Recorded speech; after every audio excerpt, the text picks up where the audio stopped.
अब बड़ा इस क्वेश्चन में लिखा है the real value of K for which this equation have two distinct real root. तो गौर से देखो तो दिया गया फंक्शन ये क्यूबिक फंक्शन है।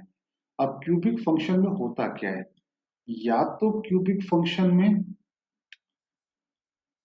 तीनों रूट रियल होंगे, मान लो एक मैं एग्जांपल ले रहा हूं तीनों रूट रियल होंगे, या पॉसिबिलिटी हो सकती है ग्राफ थ्रू इंक्रीजिंग है तो केवल एक ही रियल रूट आएगा, या ग्राफ थ्रू डिक्रीजिंग है तो एक ही रियल रूट आएगा, या ये भी हो सकता है कि ग्राफ ऐसे बन रहा हो कि तीनों रियल है लेकिन यहाँ पर ऐसे यहाँ पे आ रहा है। ठीक है, अब अगर गौर से इस सवाल को देखो तो यहाँ पे अगर आपने एफ डैश एक्स निकाला तो एफ डैश एक्स क्या आ रहा है, 6x² प्लस 3 कॉमन लिया तो क्या आया 2x² प्लस 1, और 2x² प्लस 1 हमेशा पॉजिटिव नंबर है, मतलब एफ डैश एक्स अगर पॉजिटिव है तो इसका मतलब हुआ एफ एक्स जो है वो हमेशा इंक्रीजिंग फंक्शन है। एफ एक्स जब हमेशा इंक्रीजिंग फंक्शन है तो इसका मतलब हुआ कि एफ एक्स जाएगा और एक्स एक्सेस को केवल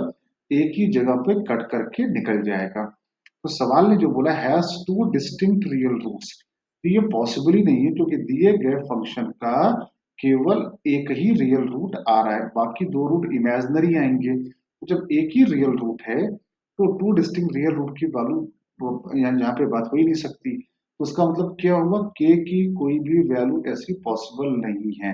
तो के इक्वल टू क्या आएगा, के इक्वल टू यहाँ पर 5 आएगा। ठीक है, यहाँ पे फंक्शन का छोटा सा प्रॉपर्टी यूज की गई।